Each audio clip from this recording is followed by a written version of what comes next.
Greetings! Welcome to Saint of the Week, the show where we choose one saint's feast day from this week and discuss their life and their impact on the church. The saint for this week is Saint Norbert, whose feast day is June 6th, this Thursday. Norbert was born in Xanten, Germany, around the year 1080. His parents were rich and noble, and their influence allowed for him to be ordained to the subdeaconate at the local church of St. Victor. Soon after, he was appointed chaplain to Emperor Henry V and moved to Cologne. Even though Norbert was in a position that called for charity and prayer, he practiced no real devotion in his life and avoided ordination to the priesthood. He instead lived a life of luxury, as many of the clergy were wont to do in this period. That all changed in 1113 when he was traveling to Vreden, a small town in the West Munsterland.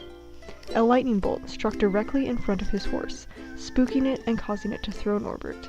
He laid unconscious on the ground for an hour, and when he awoke, the shock of the experience inspired him to seek new direction in his life. He renounced his job as a chaplain and returned home to Xanten, where he began a life of penance and prayer.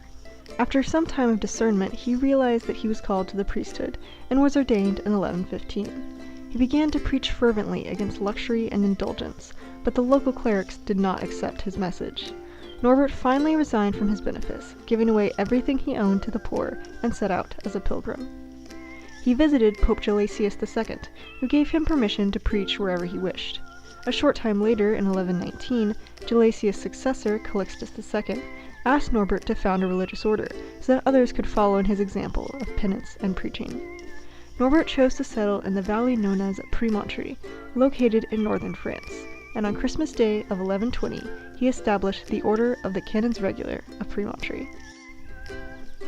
The order, also known as Premonstratensians or Norbertines, grew rapidly. Norbert eventually established both a women's branch and a branch for the laity, and the order was officially confirmed by the Holy See in 1125. They followed the rule of St. Augustine and adapted some of the concepts used by the Cistercians, working on the belief that active priests needed a haven of contemplation and asceticism which would guide them in their duties.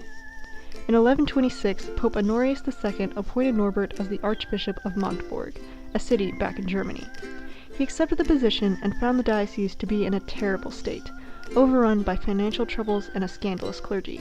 He worked hard and slowly began to mend the diocese, but not everyone was accepting of his reforms. He was a victim of 3 separate assassination attempts. The church was struck by a schism in 1130, and Norbert staunchly supported Innocent II, the true pope.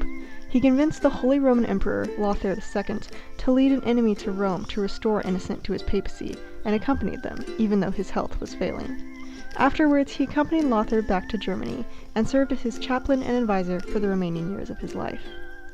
Norbert died on June 6, 1134, in Magdeburg.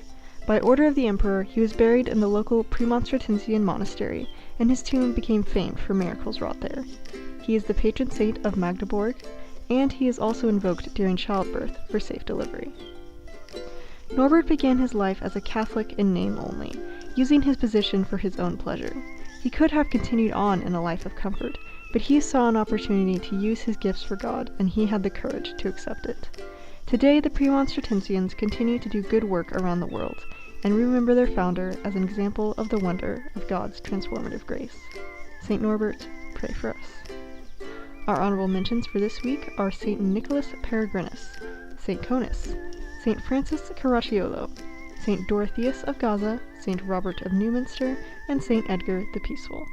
And of course, there are thousands of other saints who undoubtedly have their feast days this week, but there are so many of them that there is no way we could list them all here. We hope you have enjoyed this episode of Saint of the Week. Thank you for watching, and goodbye. Peace be to you.